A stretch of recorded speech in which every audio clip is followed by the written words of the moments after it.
அஸ்ஸலாமு அலைக்கும் வரஹ்மத்துல்லாஹி வபரகாத்துஹு.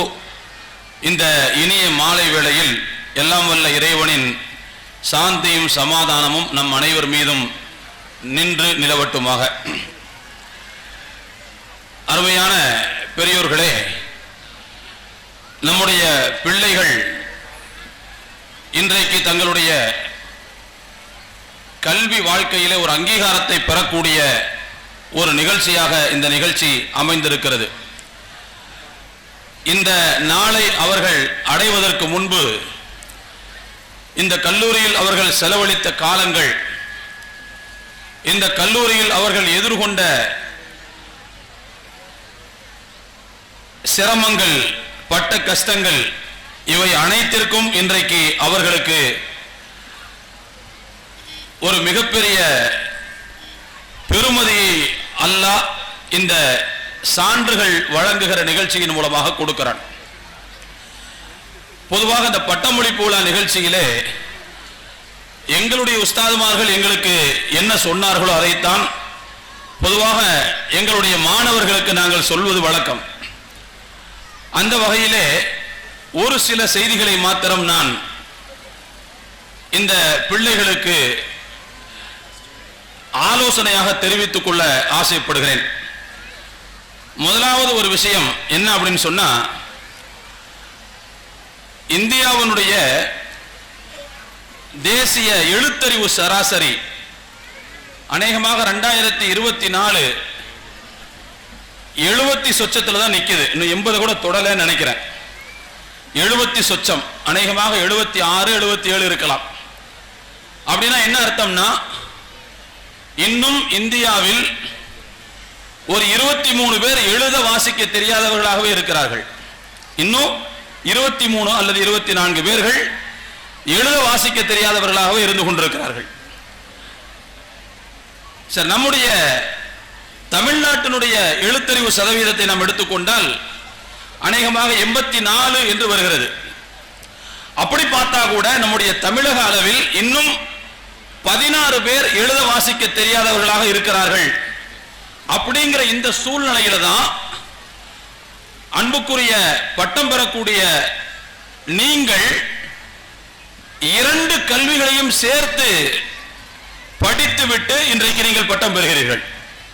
இறைவன் உங்களுக்கு கொடுத்திருக்கக்கூடிய மிகப்பெரிய சன்மானம், மரியாதை, மதிப்பு என்பதை நாம் முதலாவது புரிந்து கொள்ள வேண்டும். ஒரு மனிதனுக்கு இறைவன் அறிவை தருவது இருக்கிறதே, அது மிகப்பெரிய அருட்கொடை. திருக்குர்ஆனை அல்லாஹ் தஆலா எதிலிருந்து தொடங்குகிறான் நம்ம எல்லோருக்கும் தெரியும். இஸ்லாத்துல ஈமான் என்பது மிக முக்கியமானது. ஈமானுக்கு பிறகு தொழுகை முக்கியமானது. அதுபோல 5 தூண்கள்னு சொல்லுவோம், அதெல்லாம் ரொம்ப முக்கியமானவை. திருக்குர்ஆனை அல்லாஹ் தஆலா தொடங்கும் போது ஈமானை பற்றி பேசவில்லை, கடமைகளை பற்றி பேசவில்லை. திருக்குர்ஆனை தொடங்கும் போது அல்லாஹ் தஆலா 2 விஷயத்தை பேசுகிறான். ஒன்று வாசியுங்கள் என்று பேசுகிறான், இன்னொன்று பேனாவின் மூலமாக உங்களுக்கு கற்றுக் கொடுத்தான் என்று பேசுகிறான். அறிவின் 2 மூல வழிகளாக இருக்கக்கூடிய எழுத்தையும் வாசிப்பையும் இறைவன் தன்னுடைய வேதத்தை தொடங்கும் போது பேசுகிறான். அப்ப நல்லா யோசிக்கணும், ஒரு வேதத்தை தொடங்குவதற்கு கல்வியைத்தான் அடிப்படையாக இறைவன் எடுத்துக்கொண்டான். அப்ப அப்படின்னா கல்வியினுடைய பெருமதி, கல்வியினுடைய மதிப்பு எவ்வளவு என்பதை நீங்கள் புரிந்து கொள்ள வேண்டும். முதல்ல இறங்கின 5 வசனங்கள் நம் எல்லோருக்கும் தெரியும். இக்ரா பிஸ்மி ரப்பிக்கல்லதீ ஹலக், அதிலிருந்து ஒரு 5 வசனம் அல்லமல் இன்சான மாலம் யாலம் வரைக்கும் என்ன செஞ்சு இறங்குச்சு. 5 வசனம். இந்த 5 வசனத்துல நீங்க நல்லா கவனிச்சீங்கன்னா தெரியும், 4 வசனங்களில் இறைவன் எழுத்தை பற்றியும் வாசிப்பை பற்றியும் அறிவை பற்றியும் பேசுகிறான். ஒரே ஒரு வசனம் மட்டும் நீங்க அந்த குர்ஆனுடைய மொழிபெயர்ப்பு எடுத்து பாருங்க. இக்ரா பிஸ்மி ரப்பிக்கல்லதீ ஹலக் ஹலக்கல் இன்சான மின் அலக், அந்த 2வது வசனம் மட்டும் மற்ற 4 வசனங்களோடு தொடர்பில்லாத வசனமாக தெரியும். இக்ரா பிஸ்மி ரப்பிக்கல்லதீ ஹலக், படைத்த உம்முடைய இறைவனின் பெயரால் ஓதுங்கள், வாசியுங்கள். அவன்தான் உங்களை கருக்கட்டியிலிருந்து படைத்தான், கருக்கட்டியிலிருந்து அவன்தான் உங்களை படைத்தான். இக்ரா ரப்புக்கல் அக்ரம், உங்களுடைய இறைவன் மிகவும் மரியாதைக்குரியவன், நீங்கள் வாசியுங்கள். இப்படி சொல்ற இறைவன் இரண்டாவது வசனத்துல கருக்கட்டியிலிருந்து மனிதனை படைத்தான் என்று சொல்கிறான். ஏன் இந்த வசனம் மற்ற 4 வசனங்களோடு சம்பந்தப்படவில்லை என்று ஒரு கேள்வி வருகிறது. மற்ற எல்லா வசனமும் 5 வசனத்துல 4 வசனங்களும் எழுத்தை பற்றி பேசுகிறது, அறிவை பற்றி பேசுகிறது, வாசிப்பை பற்றி பேசுகிறது. ஆனா இந்த ஒரு வசனம் மட்டும் மனித படைப்பை பற்றி பேசுகிறது. அப்போ மற்ற வசனங்களோடு இந்த வசனத்திற்கு என்ன தொடர்பு என்று பார்த்தால், திருக்குர்ஆன் விரிவுரை அறிஞர்கள் முஃபஸ்ஸிர்கள் நமக்கு சொல்லித் தருவார்கள், மனிதனுடைய தொடக்கம் என்பது கருக்கட்டியிலிருந்து மனிதன் பிறந்தான், அதுதான் அவனுடைய மூலம். கருக்கட்டியாக இருக்கக்கூடிய மனிதனுக்கு என்ன மரியாதை இருக்கிறது? அது முழு குழந்தையாக வளர்ச்சி அடைந்ததற்கு பிறகுதான் பிள்ளை என்று நாம் சொல்லுவோம். அப்ப எனவே முழு வளர்ச்சி அடையாத அந்த நிலையில் இருக்கக்கூடிய மனிதன் என்றைக்கு அறிவை பெருக்கிக் கொள்கிறானோ, என்றைக்கு அவன் எழுத வாசிக்க கற்றுக்கொள்கிறானோ, என்றைக்கு அவன் ஞானத்தை தன்னுடைய ஆயுதமாக எடுத்துக் கொள்கிறானோ, அன்றைக்கு அவன் மரியாதையை பெறுவான். அப்படிங்கிற அந்த கருத்தை அல்லாஹு தஆலா சுட்டிக்காட்டும் முகமாகத்தான் இந்த வசனத்தில் மற்ற 4 வசனங்களோடு சம்பந்தப்படாத ஒரு செய்தியை சேர்த்து அல்லாஹ் வைக்கிறான் என்று முஃபஸ்ஸிர்கள் சொல்லுவார்கள். எதுக்கு இந்த செய்தியை சொல்றேன்னா, கல்வியின் மூலமாக நமக்கு இறைவன் ஒரு முழுமையை தருகிறான், ஒரு நிறைவை தருகிறான், ஒரு சம்பூர்ணத்தை தருகிறான். எனவே கல்வி என்பது இறைவன் நமக்கு தந்த அருட்கொடை. நாம் வாழுகிற இந்திய மண்ணில் இன்னும் 26 பேர்கள் படிக்க தெரியாதவர்கள், எழுத வாசிக்க தெரியாதவர்கள். நாம் வாழுகிற தமிழ் மண்ணில் இன்னும் 16 பேருக்கு எழுதவோ வாசிக்கவோ தெரியாது. ஆனால் நமக்கு உலக கல்வி பட்டதாரிகளாக நாம் ஆகியிருக்கிறோம், மார்க்க கல்வியை படித்து பட்டதாரிகளாக ஆகியிருக்கிறோம் என்றால் இறைவன் நமக்கு தந்த அருட்கொடை என்கின்ற பெருமிதம் முதலாவது நமக்கு வர வேண்டும். நாம் படித்த கல்வியின் மீது நமக்கு முழு நம்பிக்கை வர வேண்டும், முழு மரியாதை இருக்க வேண்டும். அப்படின்னா அதை நிஅமத் என்று நாம் புரிந்து கொள்ள வேண்டும். அல்லாஹ் தஆலா அதைத்தான் குர்ஆன்ல சொல்றான், அம்மா பி நிஅமத்தி ரப்பிக ஃபஹத்திஸ் என்று குறிப்பிடுகிறான். இதை விவரித்து சொல்றதுக்கு நேரம் இல்லை. சரி, இந்த நேரத்தில் இன்னொரு செய்தியை உங்களுக்கு நான் நினைவுபடுத்த ஆசைப்படுகிறேன். நீங்கள்லாம் இன்னைக்கு படிச்சு முடிச்சு பட்டம் வாங்குறீங்க. இந்த பட்டத்தை உங்களுக்கு எதுக்காக கொடுக்குறாங்க? எங்க உஸ்தாதுமாக எங்களுக்கு சொன்ன விஷயம் இது. நீங்க எங்கள்கிட்ட இருந்து படிச்சுட்டு போறதுனால உங்களுக்கு நாங்க இந்த விஷயத்தை சேர்த்து சொல்றோம். நீங்களாம் இன்னைக்கு பட்டம் வாங்குறீங்க, உங்களுக்கு ஏன் பட்டம் கொடுத்தாங்க? ஏன் பட்டம் கொடுக்குறாங்க? படித்து முடித்ததால் கொடுக்கிறார்களா? படிச்சு முடிச்சிட்டீங்க அப்படிங்கிறதுனால கொடுக்குறாங்களா? கல்விக்கு கரையே கிடையாது, கல்விக்கு வரையறையே கிடையாது. நாம் அனைத்தையும் படித்து முடித்து விடவில்லை. ஏதோ ஒரு சிலபஸ்ல குறிப்பிட்ட சில பக்கங்களை படித்திருக்கிறோம், அவ்வளவுதான். ஒரு புக்கில் ஒரு 100 பக்கம் 150 பக்கம் படிச்சிருப்போம். அதே மாதிரி இன்னொரு புக்கில் ஒரு 200 பக்கம் படிச்சிருப்போம். அந்த புக்கை கூட முழுசா முடிச்சிருக்க மாட்டோம்.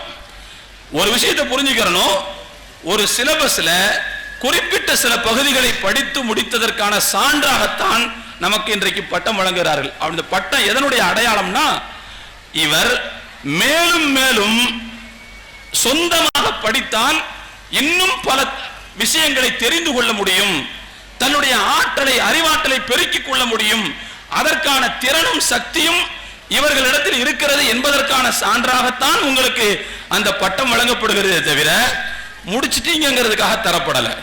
ஒரு விஷயத்தை புரிஞ்சுக்கிறணும், நாம ஒரு கட்டடத்துக்குள்ள இருந்து படிக்கும் போது தெரிந்து கொள்ளக்கூடிய விஷயம் என்பது வேறு. வெளியிலே நாம் செல்லும் போது ஒரு குடும்பம் என்கின்ற கட்டமைப்பில் இருந்து கொண்டு நாம் வேறு சில விஷயங்களை எதிர்கொள்வோம். அப்ப அந்த நேரத்தில் நமக்கு என்ன செய்யணும்னு சொன்னா, இந்த கல்வி உதவிகரமாக இருக்க வேண்டும், இந்த கல்வி அங்கே நம்மை கைப்பிடித்து கரை சேர்க்க வேண்டும். அப்படியான கல்வியாக நீங்கள் இதை பயன்படுத்திக் கொள்வதற்கு இந்த நேரத்தில் உறுதி எடுத்துக் கொள்ள வேண்டும். அதனால நம்ம படிச்சு முடிச்சிட்டோம் நினைக்க கூடாது.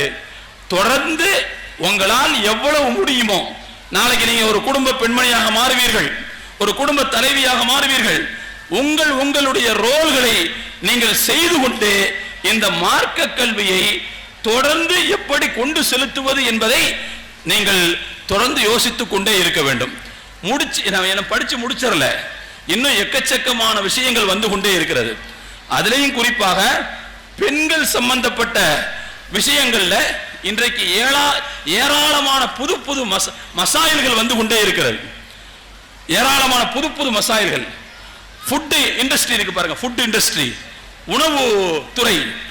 உணவுத்துறையில் புது புது விஷயங்கள் இன்றைக்கு ஃபத்வா வந்து கொண்டே இருக்கிறது. புது புது பிரச்சனைகள் வந்து கொண்டே இருக்கிறது. அதே மாதிரி தோழர்களே, தாய்மார்களே, சகோதரிகளே, இந்த காஸ்மெட்டிக்ஸ் சொல்றோம் பாருங்க, காஸ்மெட்டிக்ஸ், அதாவது நாம் மேக்கப் போட்டுக்கிறோம் பாருங்க, இந்த மாதிரியான விஷயங்கள்ல வந்து எக்கச்சக்கமான புது புது மசாயல்கள், புது புது விஷயங்கள் இன்றைக்கு வந்து கொண்டே இருக்கிறது. அதுக்கெல்லாம் நமக்கு சட்டம் தெரியணும்னு சொன்னா தொடர்ச்சியாக நாம் படித்ததை மறந்துடாம தொடர்ந்து என்ன செய்யணும், கொண்டு செலுத்தி கொண்டே இருக்க வேண்டும். நாம மூடி வச்சுட்டு அதுக்கு பிறகு திறக்கவே இல்லைன்னு சொன்னா நாம படிக்காதவர்களை போலவே தடுமாற ஆரம்பித்து விடுவோம். எனவே உங்கள்கிட்ட கேட்டுக்கொள்வது என்னன்னு சொன்னா தொடர்ச்சியாக நீங்கள் வாசித்துக் கொண்டே இருக்க வேண்டும். தண்ணி இருக்குது பாருங்க, தண்ணி ஓடிக்கிட்டே இருக்கணும். ஓடிக்கிட்டே இருந்தாதான் அந்த தண்ணி சுத்தமா இருக்கும். கிடந்துருச்சுன்னு வச்சுக்கோங்க, தண்ணி கிடை தண்ணீர் என்று சொன்னால் அது 2 நாளைக்கு நல்லா இருக்கும், 3ஆவது நாள் அது கெட்டு போயிடும். எனவே நீங்கள் தொடர்ச்சியாக வாசித்துக் கொண்டே இருக்க வேண்டும். சலசல என்று ஓடிக்கொண்டிருக்கிற நீரை போல் தொடர்ந்து நீங்கள் வாசித்துக் கொண்டே இருக்க வேண்டும். அப்பொழுதுதான் நீங்க வந்து மார்க்கெட்ல அவுட்டேட்டடாக ஆகாம இருப்பீங்க. அப்படி இல்லைன்னு சொன்னா நீங்க அவுட்டேட்டடாக ஆயிருவீங்க. அதுக்கு பிறகு நீங்க படிக்காதவர்களை போலவே தடுமாற ஆரம்பித்து விடுவீர்கள். அதனால இந்த விஷயத்தை தயவு செய்து நீங்கள் தெளிவாக புரிந்து கொள்ள வேண்டும். இது ஒரு செய்தி. இன்னொரு முக்கியமான செய்தியையும் நான் இங்கே உங்களுக்கு சொல்ல ஆசைப்படுகிறேன். நீங்க படிச்சிருக்கக்கூடிய இந்த படிப்பு என்பது உங்களுக்கு நம்பிக்கையைத்தான் தர வேண்டுமே தவிர தயவு செய்து உங்களுக்கு அது ஆணவத்தை தரக்கூடாது, செருக்கை தரக்கூடாது, பெருமிதத்தை தான் தர வேண்டுமே தவிர பெருமையை தரக்கூடாது. ஏன் நான் இந்த விஷயத்தை சொல்றேன்னா, இன்னைக்கு சமூகத்துல பெண் ஆலிமாக்களால் நிறைய குடும்பங்களில் பிரச்சனை வரக்கூடிய விஷயங்களை நாங்கள் அணுகி கொண்டிருக்கிறோம். எந்த அளவுக்குன்னு சொன்னா, ஒரு காலத்துல ஆலிமா பிள்ளைகளை பெண் எடுக்கணும்னு ஆசைப்பட்ட சில குடும்பங்கள் ஆலிமாவா வேணாம் அப்படின்னு சொல்லக்கூடிய அளவுக்கு இன்றைக்கு போயிருக்கிறது. தாய்மார்கள் என்ன கோச்சிக்க கூடாது, சமூகத்தில் இருக்கிற விஷயத்தை சொல்ல வேண்டியது என் பொறுப்பு. நான் அந்த மாதிரி விஷயங்களை கையாண்டு கொண்டிருப்பதனால் அதை நான் இங்கே சொல்கிறேன். பட்டம் பெறக்கூடிய மாணவி எங்களுடைய பிள்ளைகளை போன்று நினைத்து சொல்கிறேன். நீங்கள் படித்த இந்த கல்வி என்பது உங்களுக்கு நம்பிக்கையைத்தான் தர வேண்டும், நம்பிக்கையைத்தான் தர வேண்டும், ஆணவத்தை தரக்கூடாது. உங்களுக்கு அது பெருமிதத்தை தான் தர வேண்டும், பெருமையை செருக்கை தரக்கூடாது. எல்லா நேரத்திலையும் படித்தவர்கள் எப்பொழுதும் நிறைகுடம் போன்று இருப்பார்கள். நிறைகுடம் என்பது தழும்பவே தழும்பாது, குறகுடம் தான் தழும்பும். எனவே நீங்கள் படித்தவர்கள், ஓதியவர்கள், இறையச்சம் உள்ளவர்கள் என்பதற்கான அடையாளமாக நீங்கள் எப்பொழுதும் நிறைகுடம் போல் இருக்க வேண்டும், தழும்பாமல் இருக்க வேண்டும். இதை என்னுடைய பிள்ளைகளை போன்று நினைத்து உங்களுக்கு நான் சொல்லக்கூடிய ஆலோசனையாக நீங்கள் இதை எடுத்துக்கொள்வீர்கள் என்று நான் நம்புகிறேன். எல்லாம் வல்ல இறைவன் இந்த பிள்ளைகளுடைய வாழ்க்கையிலே சிறப்பான எதிர்காலத்தை அல்லாஹ் தஆலா தந்துள்ள வேண்டும். இவர்களுக்கு இவர்களுடைய கல்வியின் மூலமாக இந்த கல்விக்காக வேண்டி பாடுபட்ட இவர்களுடைய பெற்றோர்களுக்கு அல்லாஹ் தஆலா இம்மையிலேயும் மறுமையிலேயும் சிறந்த நற்கூலிகளை வழங்க வேண்டும். எல்லாம் வல்ல இறைவன் இந்த பிள்ளைகளை அவனுடைய அங்கீகாரத்திற்குரிய பிள்ளைகளாக ஏற்றுக்கொள்ள வேண்டும் என்று வந்திருக்கக்கூடிய அனைவர் சார்பாக இந்த பிள்ளைகளை வாழ்த்தி என்னுடைய வாழ்த்துரையை நிறைவு செய்கிறேன். வாஹிரு தஅவானா அனில் ஹம்துலில்லாஹி ரப்பில் ஆலமீன். அஸ்ஸலாமு அலைக்கும் வரஹ்மத்துல்லாஹி வபரகாத்துஹு.